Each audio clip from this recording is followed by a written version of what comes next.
motuka na alliance ya bakaka betinetaba. Alors soki toyebi te ke no bawana bakenda na musuni mais bakenda na molimo te tokotikalaka kobonga.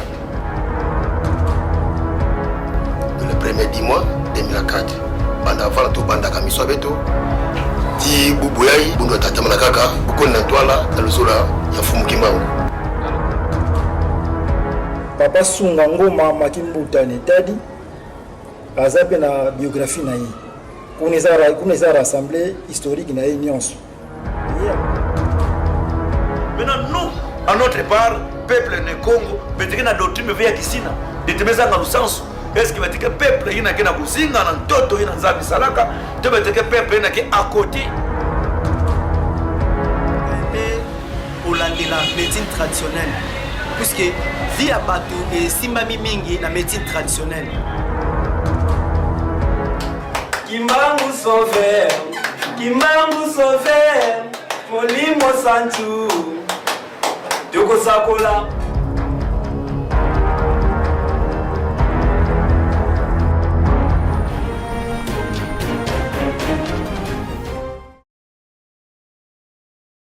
Voilà, merci beaucoup Balandi Nabiso de partout, Bozolanda Biso, na kati émission Nabiso ne bomesana Kolanda, vraiment to tonde bino, to pesino bambo tebele, na fidélité, na confiance bozo pesa biso, na ndenge bozo s'abonner, na ndenge Bozolanda Biso, na Villa Matadi, commune Nzanza, commune Mvuzi, commune Matadi, pourquoi pas province à Congo central et les bandas ya province République et les bandes de la République de Pessino Bambote, émission Nabino, émission il y a conscience, il y a éveil, il y a 3 dimensions, dimension politique, dimension spirituelle et dimension scientifique.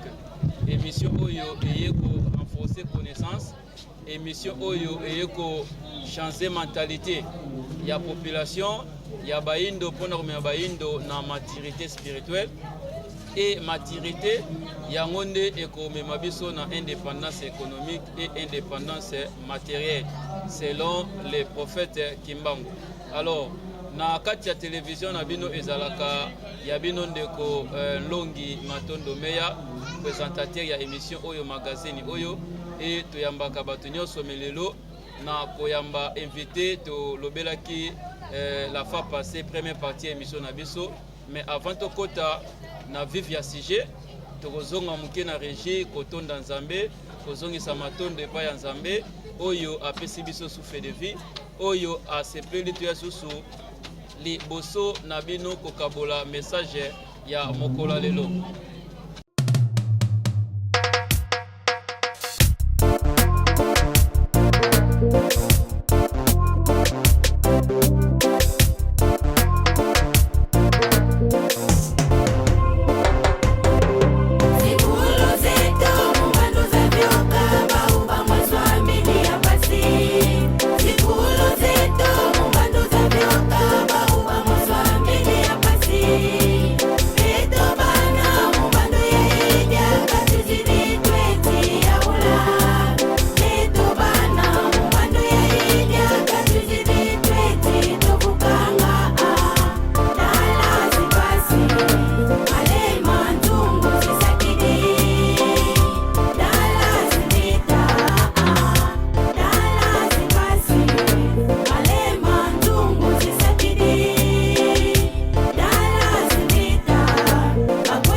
De retour na plateau na biso mokola lelo, je crois qu'il a fait passer to lobelaki première partie, il y a émission na biso oyo et lobelaki bilan il y a 65 ans. Il y a l'indépendance de la République démocratique du Congo, lelo yo jour pour jour ba Congolais bazo célébrer 65 ans depuis que bazwaki l'indépendance na bango. Alors to lobela bilan la fois passée to lobelaki bilan première partie ou deuxième partie na biso mokola lelo. Je crois que invité Nabiso akoyeba un peu kodécortiquer kopesa biso bapiste de solution oyo ezali kobloquer République démocratique du Congo na 65 ans na yango depuis que ezwaki indépendance na yango. Alors nini esengeli tosala mpona tobima na crise, tobima na sous-développement oyo toza na yango depuis 65 ans oyo bakoko na biso bazwaki indépendance. Est-ce que réellement toza indépendant to tozo dépendre kaka na bacolonisateur? Je crois inviter na biso aza mieux placé akoyeba kodécortiquer, akoyeba kopesa biso bapiste de solution na oyo etali 65 ans na biso. Je crois tokopesa mbote pe akomilakisa susu na bati spectateur bazolanda biso kombo na ye présence na ye na kati ya magazine émission ya Mokola lelo. Bote ndeko. Bote messieurs les journalistes de Tondi Botondi, l'invitation une fois de plus au PC biso le susu. Ça c'est je pense pour la deuxième fois et il y a une continuité. Il y a une émission de Salagi il y a 2 semaines passées. Jamais de gogo bandana nous sans que de remercier Tata Nzambe oyo akela biloko nyonso oyo toza nango lelo oyo eza envie na oyo eza invité to mercier pe ba mbote minene na président na biso national, c'est leader du système, le président Kapeni Likanim. To remercier pe famille Nemo Bimba. Je remercie toutes les autorités nationales, provinciales. Je remercie Matadi. Je remercie Mbote ya Nene. Je remercie la bête ya Congo même bon. Tellement Matadi eza bavena nyonso bageko wa mingi ki Congo fi. Peut-être maintenant que meka ko décortiquer problème bête na Lingala. Merci beaucoup. Voilà, mécanisa la fois passée, Beto Tubilaka, la première partie émission na Beto, il y a le bilan, il y a 65 ans, il y a indépendance, il y a Itina Beto. Et apparemment, Nakuta la pe komona 65 ans, Itina Beto, il y a vraiment évolution fait. Et Beto Kwenda vraiment n'entoie la vie. Il y a une deuxième partie, Beto Beto Sabouya, il y a un peu pour décortiquer, pour faire sa piste de solutions, étant congolais patriote. Et étant qu'acteur politique, yiki yina ba congolais nda sala sabeto bima na crise yayi ke na beto ça fait 65 ans déjà. Alors beto banda na aspect politique. Na aspect politique yiki beto nda sala sabeto bima na meta la politique ya iti na beto. Je vous remercie. En tout cas ce qui te talie, je pense que le Bélaga on fait la fin déjà. Bilan est largement négatif. Pour 65 ans, c'est déjà au commune à 3e âge. Il y a âge, il y a sagesse. Donc il me coule déjà, tu me coule. Il me yonzuka déjà, mais maintenant beto, tu regardes bana fioti. Puisque ce qui total en 1960, tu as qui na vie ndenge moko na Canada, na Corée du Sud. Donc tozaki ndenge moko Afrique du Sud eko telema ni Chine bana telema donc tozaki déjà haut maintenant 65 ans après il y a kutubi longo de dire c'est vraiment nacho ni kutu na kutubi la bilan mais tozanga pe quand même kolobate na angle politique. Nous avons un problème sérieux, puisqu'il doit accéder à la démocratisation. On a créé plusieurs partis politiques et pour terminer de maïebo. Est-ce que le rôle des partis politiques est la canine d'abord? Éduquer les membres, qu'on a un patriotisme et mais comment nos partis politiques aujourd'hui? Ils vont seulement pour des intérêts personnels, bakei. Non, nini mbongo nini bimi to sala boy pour me consommer gaye to ke yambaye ni rien c'est creux. Or les partis politiques ont comme rôle qu'enseigner les membres pour que le lobby herbe comme au pouvoir yango beaucoup appliquer yango beaucoup salé là. Bon, tout ce que total déjà tous les partis politiques au balai. MPR, c'est décret.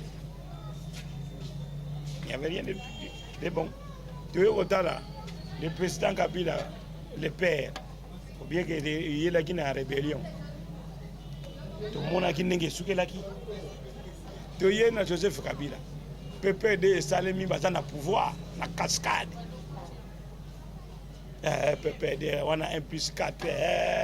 Bon, est-ce que l'enseignement n'est pas besoin pour te dire que Kabila même à l'objet, Naza coûte même 15 personnes qui. Oyo accompagner pour réaliser le fiction. C'est déjà un échec. Un échec total. Tu as rejoint l'IDPS. À toi qui vanta de Kaka, 39 ans, il y a opposition. Maintenant, les faits palpables, qu'est-ce qu'on peut dire? Bilan, il y a premier mandat. Il n'y a pas de bilan. Donc, on ne peut faire la fin, il y a deuxième mandat. Il n'y a rien. On apprend quoi on a parti politique. Si dans votre parti politique, on ne vous enseigne pas, il faut qu'on enseigne la parti politique. Qu'est-ce que veut dire le socialisme? Pour PPD, attaquer socialiste. Et il est attaquer socialiste. Mais Babunda qui va te faire pendant 2006, 2011, 2018. Vous comprenez déjà? C'est-à-dire que le problème de ça en réalité, élite, comme les gens ne sont pas formés, c'est pourquoi on ne sait même pas respecter même les textes. Oyo signé yo moko. Oko respecter en côté. Tokene sikoyo na 2018. En réalité 2016, élection est salima quitté. Toké na ba accord ya Saint-Sylvestre. Abi élection ko salima na 2016 tout ça la dialogue. Ba ko se créer dialogue ba poussi. Donc c'est-à-dire la constitution était tombée déjà en 2016. Il y a un dialogue pour créer un acte accompagnant la transition. Il y a un code 500. Comité de suivi des élections. Il fallait voir ça une année. Et ça le 30 décembre 2017. Mais moi, ça tu continues en 2018, tu continues l'inconstitutionnalité de l'élection. Donc c'est-à-dire l'élection est salémie, na vie juridique, vide. Donc à ta texte, mon côté, ni constitution, ni acte accompagnant la transition. Exactement. Mais vous savez l'élection. Et puis vous venez encore peser seulement la constitution. Mais ça, ma place. Il n'y a aucun texte. C'est pourquoi Bisso, à notre niveau, notre parti, le Fondaki Séni, pour avoir organisé les élections hors délai. Bon, Binobo Lobaki d'abord, il faut essayer le 23 décembre 2017. 2017, à ta bureau, moko fongo makite. Yé moko Séni a yé de sous. Non, et ko salima le 30. Bon, Assemblée nationale, le vendaki est nini, pour statuer pour revoir la date de l'élection. Vous avez dit que tu dois vivre devant des gens. Non, il y a aussi qui l'a vous avez une nation qui appartient à une république qu'on appelle République du Congo. Sans respect des textes, ni acte au Salaki. En réalité, ceux qui sont acquis sérieux, comme tu as dit dans la ville juridique, le 1er janvier 2018, il aurait fallu sur notre code dans la transition. Mais non. Kabila peut avant de avoir l'élection 2018, il n'y a aucun texte juridique. Vous avez en 2018. Mais en réalité, le président a élu en 2018. À ça, la légitimité. Pour les gens hors délai, hors mandat, hors acte de transition. Si vous êtes fier Nini pour te dire, moi je suis président de la République. C'est pas normal. Voilà un peu que place d'abord tout ça. L'élite est d'abord mal enseignée. bazoyekola ata eloko moko te na baplace bazowuta mpona koya kodirige mboka. To traduire seni na justice, la Cour constitutionnelle nous a donné raison. Et bimana au journal officiel de Tozanango, elle compte... oh là là, je pense que je vous donnerai la référence.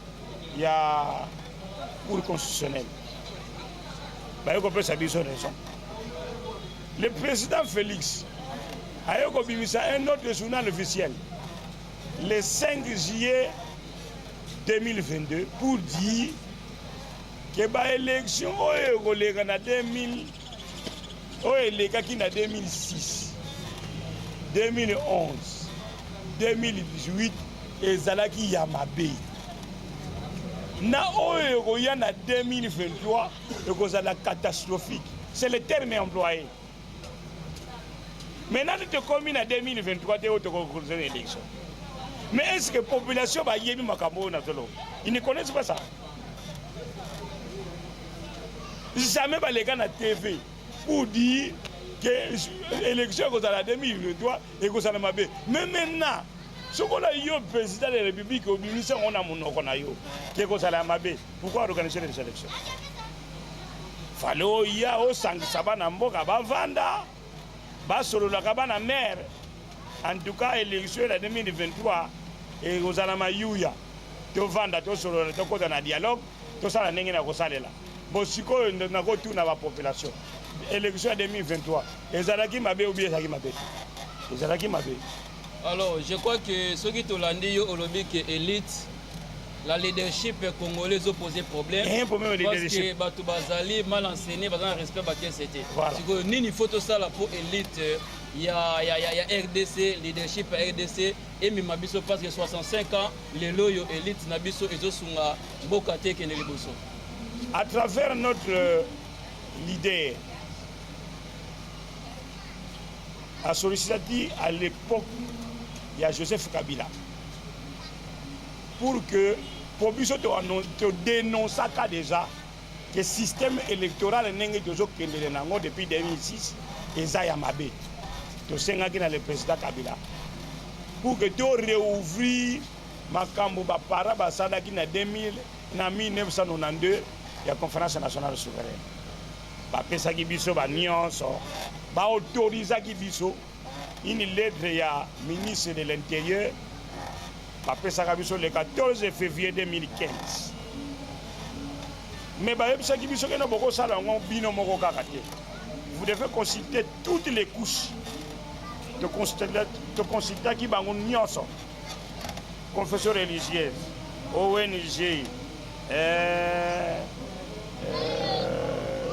en tout cas société civile parti politique nyonso de consulter qui bangon après en 2017 le salaire qui va finissage ya ba travaux du 10 août au 18 août 2017 la résolution est bimi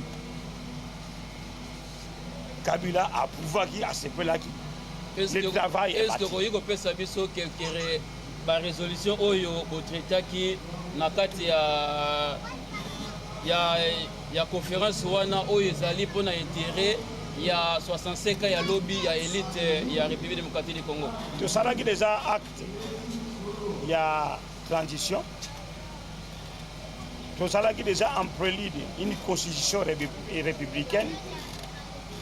Total qui paye des commissions éthiques à la nanonande au Bakangela la conférence nationale souveraine pas bien mal à Guinée assassinat et kotaka na Sénat et kotaka na Assemblée ba yeko débattre les retombées nango ya ba résolution wana place yeko bima statut ya ba ex-président de la République et outa na au Conseil national et à transition mais le peuple ne connaît pas. On dit d'abord, il y a manque, il y a patriotisme, tout ça, na kozanga kolingwa mboka. Babilo ka boye ko zala kana tiroir te. Faut expliquer population. Pour que ba yeba que non, il y a un travail qui avait été abattu. Okoyo que ni na radio, ni na TV, des gens qui divisent au pouvoir. La commission, elle a bien fait.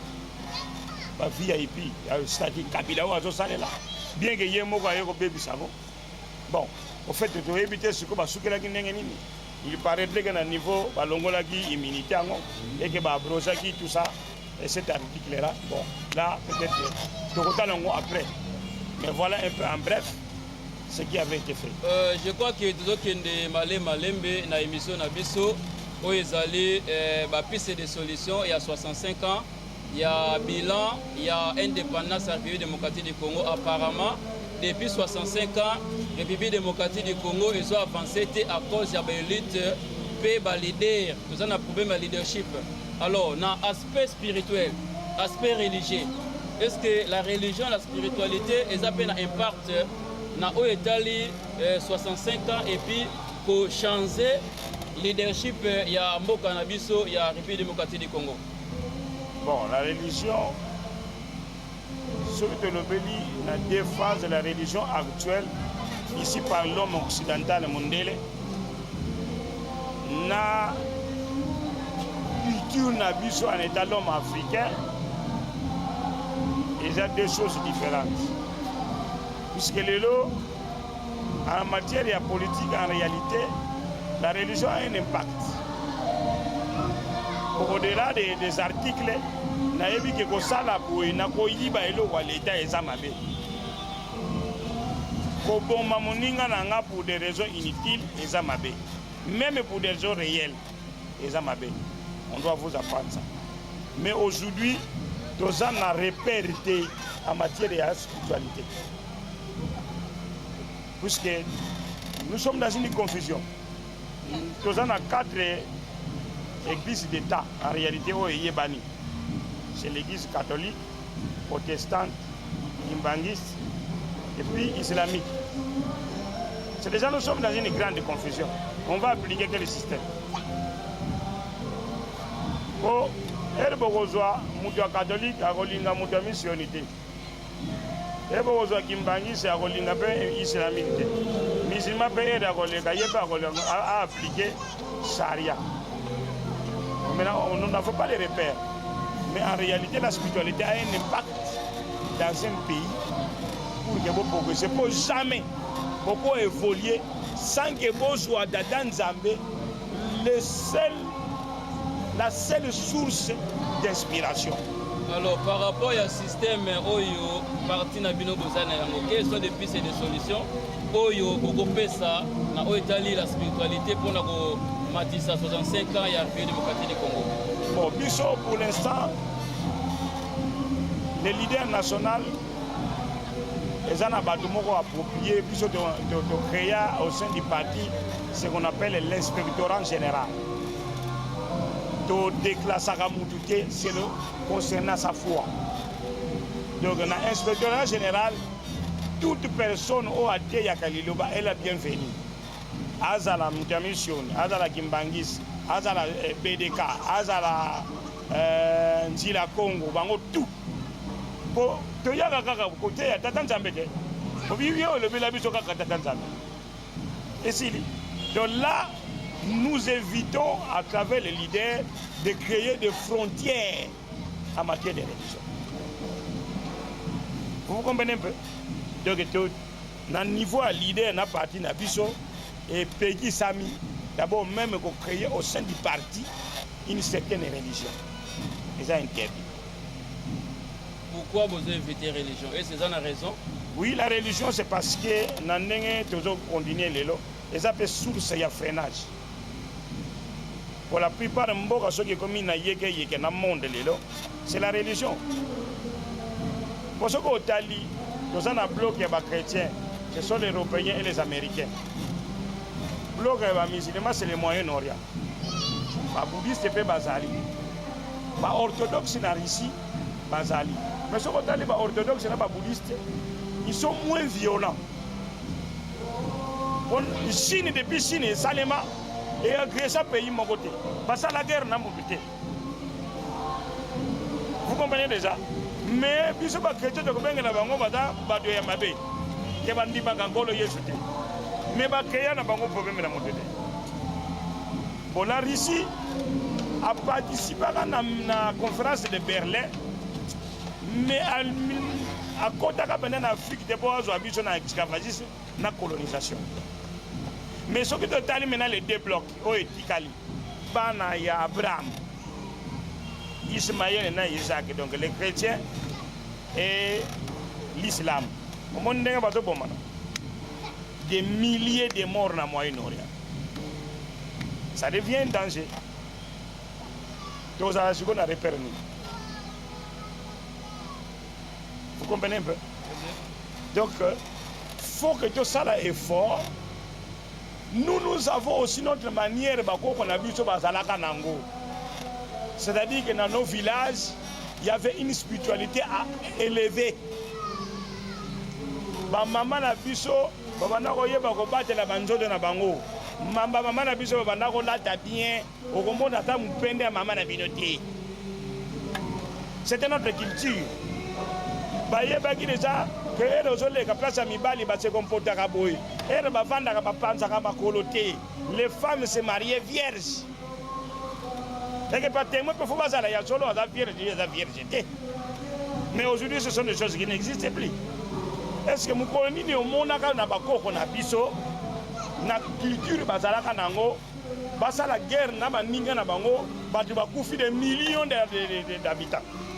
Jamais. C'est-à-dire que nous avions aussi une connexion divine. Na et pas la biso abengela gango, c'est l'animisme. C'est-à-dire que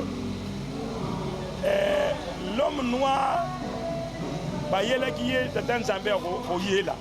mais l'homme noir lui expérimentait la puissance de l'éternel Dieu dans la nature. Mon différence c'est ça. Et dans la nature, il sait que dans chaque nature il y a une énergie divine. Il peut parler aux arbres que moi nanga zobela arbre sali sanga moi nanga zobela et loko na kozwa moi na ye na kopesa ye abiki. Maintenant nous sommes déconnectés. Bakoko na biso ba yeba ki pouvoir ya terre, pouvoir ya mupepe, pouvoir ya moto, pouvoir ya mai. Déconnecté. De toute façon pas divinité wana ba réalité wana te ya mort. Alors, ton BBC politique, ton BBC spiritualité, si tu science, na aspect scientifique, la République démocratique du Congo, et ça na ba homme scientifique et belé, ba maîtriser français, ba tangi na ba Sorbonne, ba tangi moi j'ai étudié de telle place et catégorie ya ba homme scientifique wana Congo, bazo contribuer nini. Bazo pesa aspect nini pour le développement 65 ans yangoyo Congo ezo avancé par rapport à votre système pour na côté wana ko des alengeni. Merci beaucoup d'abord. C'est un peu difficile les lois ya kolobana nos sciences puisque nous sommes même documentation de ça nango et uta na mondele. Ba tracer la bino limite. En réalité la science de rénovation est dans la classe terre. Ce que na lobi nanga ndeko nanga cameraman eyo asimbi na invention nango na ebandeli atangela nango na université ni yana pas non. Bon, nous avons toujours des savants babota maka baza encadré comment rien du tout. À l'époque babanoko separaka ba surdoué na ba o baza moyen so ba moni mwana o ayekileki ma classe balekisi ye classe mususu akoleka kuta na deuxième te mbamoko na troisième. Mais est-ce qu'il y avait un encadrement pour nous sauvegarder bana wana? Je pense que nous sommes dans nos baisans non. Mais maintenant comment vous allez faire? Ndeko na biso awa mususu a inventé un véhicule ego sala na carburant ni na à partir de ça magnétique. C'est un Zimbabwéen, un certain Maxwell. A perçu l'innovation. Pour comment on appelle ça? Il y a un terme approprié qui est invention on a commis à y. Pas perçu à côté. Mais maintenant, il fallait qu'on encadre pour Afrique, on a un camion on a Lubumbashi qui chasse sans carburant. avec l'énergie propre. C'est ça le problème que nous avons. Maintenant, nous avons besoin d'un leader. La minute qui doit protéger nous et la spiritualité et la science. Et la politique. La politique, pour y a comme une il faut protéger la science et la spiritualité. Pour si la tête est pourrie, il y a pas que na sewana iko simba kakati. Pour ça, donc politique à Zayaya, spiritualité et puis science, bango ibale bazabalek. Voilà. Et forme ma bango. Même Bouddha Kimbango a yebisaka biso mais o akoya akozala roi divin akozala na droit pouvoir. Est-ce qu'Azali? Azali même ko le boko yeba ye. Bon. Azali déjà. Azali na Congo, il travaille dur. Patulendo. Azali déjà. Azali. Ah. Mais vous voyez, 65 ans, yango tozokende, toza toujours un problème, mais il y a déjà Azali. Nana bandi misalate, to ado travailler to comment? Azo travailler dur pour na kolongola mboka na bona boum. Monsieur Mbouta Kimbango a ebisaka biso. Tozokende na deuxième indépendance. Tolobaka na première émission indépendance oyo tozwaki ezalaki ya papier. Lelo tozaka na colonisation babengeli yango néocolonialisme les colonisation mais il y a un nouveau modèle yasika va changer comme formule mais nous sommes toujours la colonisation 65 ans après batata mimbimba boy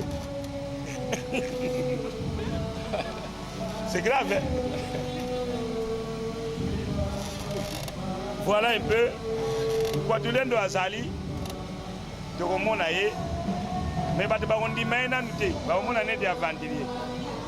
Mais Aza, moi je le connais na yebi. Mais si Kwatulendo Azali, Batwado souffri 65 ans, tous en a posé na ye. Parce que yenda koya ko relever ba définir sur tous en ango spirituel, politique et puis scientifique. Normalement, tous ces là et Batwado ces là et si tokoye ba e comment na basine nini et ndenge toreko découvrir. Bon, pour dire que pour découvrir mon monde na minute ezana na salité. Musala zo sala eza grave ya kolongo na mboka na ba texte oyo ba implanter ki na mboka ya mabe kwa bimisango na mai achango na mokili. Asokola ngo. Ko bato bazo ko diriger lobby là. Avoir appartenir à la science mokoteza interdit. Et pas la biso de bien la science abandonnée. So aux andoki, aux la science qui au kota ba loge, et ça interdit la lobby ba to ba ko diriger mboka oyo. Omoni siko bo longola mo na salité, boyana bato za na logité. Et yo quand c'est kwanga donc baoba kosala pona intérêt Yamboka qui ne viendra pas pour des intérêts personnels. Yango leader wana azo milité, Kwatulendo wana azo milité. Bokolo manamino toyoka kaete, tosala bote mais il travaille dur. Yako Sakanate, il est là depuis qu'il est né, depuis des années 60, il est toujours dans l'engrenage politique Yambo Kanabiso, Altikate, même dans l'exil côté à Kenda. Il travaillait pour le Congo. Jamais à Sala et Logo pour un intérêt na Yemoko. Pour ceux qui ont Sala qui intérêt à Yemoko, Papa Nabiso Alingaya na Congo. Alingaya ça l'appelle président quelque part. A changé de pays nationalité.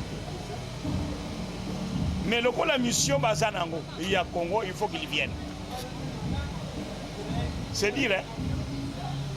Non, non, il y a voilà, nous avons je crois, ma question, ma suggestion, ma préoccupation pour Robin Biso et Toroye Bakoyamba, ma question na bino le lengenyo so Bokoye Bela Kopesa Malo, tout ce qui est malé malembe na Oetali 65 ans, ya l'indépendance bilan to bapiste de solution oyo tokoki kosala mpo mboka na biso lobi elongwa na esclavagisme oyo néocolonisation nde bazobenga yango na invité na biso mwana mboka patriote azoyeba kopesa makanisi na ye do point de vue na ye azopartage mpo na développement kaka ya mboka na biso. Je crois tozokende malembe na koshite invité na biso mwana mboka na oyo etali 65 ans ya indépendance na biso lelo bapiste de solution et 2 minutes ou 3 minutes ya résumé oyo bayimboka bakosimba mpona oyo etali bapiste de solution mpo tobima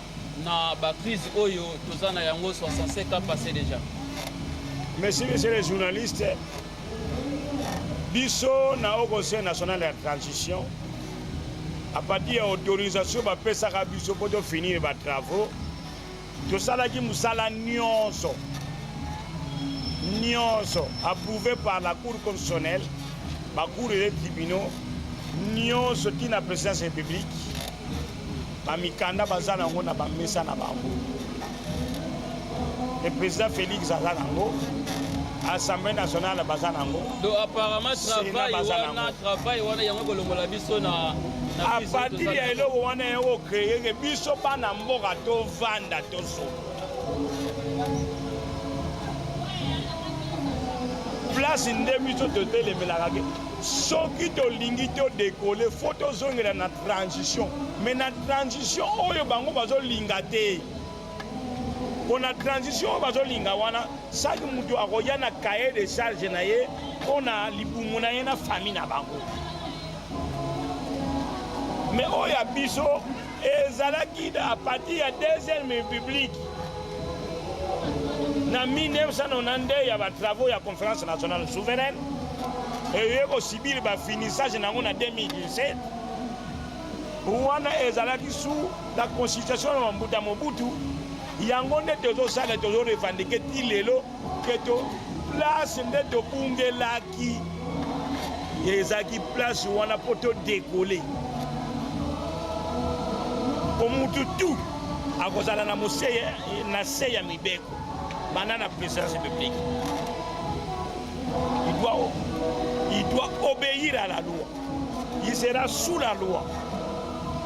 Donc à partir de eloko tosali yango yokosangisa les fils et les filles ya RDC tosolola totala place tosalaki mabe po jamais boko dekole na ndako sange bovanda bosolola topesaki déjà bilan na biso totali tokomelaki bango tosalaka déjà nyonso tout ce qui était ça qui va nous donner d'autres qui sont déjà dans la crise. Plan de sortie de crise, biso to salam. Dialogue à travers la conférence nationale souveraine, to salango. Mais le corps là-bas, élite na biso, ils sont là pour des intérêts personnels. Au yoga monsieur le journaliste, au yoga ni na radio, ni na TV. To pesa ba programme ya transition awa même na matadi. Na gouvernorat, bazana mikanda wana. Na état major bazana mikanda wana na assemblée provinciale bazana ngo na NER bazana ngo. C'est moi qui suis allé remettre ça. Mon numéro se trouve là-bas. Bon, ce qui est dans la qui est toujours que nous avons vendu, sinon pas gagner te. Sinon on a gagné pas. Mais ça normal. Puisque les journaux officiels les awana ceux qui ont mayuya, je serai arrêté. Moi, j'ai l'accusé de réception. Parce que d'ailleurs, brisque n'a pas l'accès. Je crois que tout ce qui est malembe na koshite na mokola lelo invité na biso to yambaki mwana mboka apesi makanisi na ye ba analyse na ye par rapport ya crise de 65 ans ya indépendance ya République démocratique du Congo. Alors na sima caméra to éviter mbote na 2 ou 3 personnes bazolanda biso. Bon, en tout cas depuis ça que déjà mbote na ebandeli. Mais tout simplement to sengi na peuple congolais na bana matadi. Baina zona komona beto toke se réunir ke toke vona ba réunion abeto na makaya vango biro abeto ke vana sere me kuma vana toke na pano wana ya leader na biso FLN c'est le Front de Libération Nationale du Congo baina baso mona abeto toke vana toke yamba bao pour de plus amples informations pour poser des questions. Peut-être prochainement, tu peux un numéro pour atteindre les questions. Mais l'île Basuka de Oro Sengaboy, Tolingambo Canabiso. Encore, comme ils sont dans la crise, les Américains na Congo vont signer un accord. C'est encore une autre crise. Il y a des gens qui sont pour, il y a des gens qui sont contre. Ça, c'est encore un autre danger. Si on parle de la population, il y a peuple qui est d'accord. Est-ce que c'est un accord pour le pays ou c'est un accord individuel? Je crois que wana to yako lobelango na mikolo ezali koya to komi na suka ebiso na biso ngonga ezali ngonga na télévision na biso ezalaki magazine na bino ya éveil ya conscience na 3 dimensions politiques, spirituelles et puis scientifiques. Pour ezali présentation ya bino Longi Matondo Meya to lobelaki oyo etali 65 ans ya bilan ya indépendance ya République démocratique du Congo jour pour jour.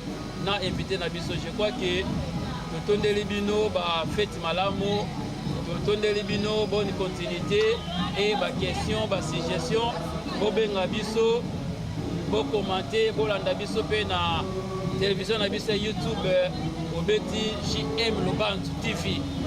JM Lobantu TV olande biso na nzela ya YouTube, WhatsApp, Facebook tozali bo landa biso toza dispo ya koyamba mutu nyonso na makanisi na ba question na ba suggestion na yo vraiment tukutani na mikolo ezali koya botikali na kombo ya Nzambe oyo asalaki likolo pe mabele. Ciao.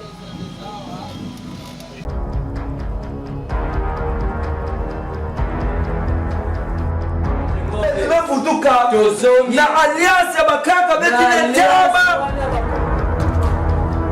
Alors soki toyebi te ke no bawana bakenda na musuni me bakenda na molimo te tokotikalaka kobongana.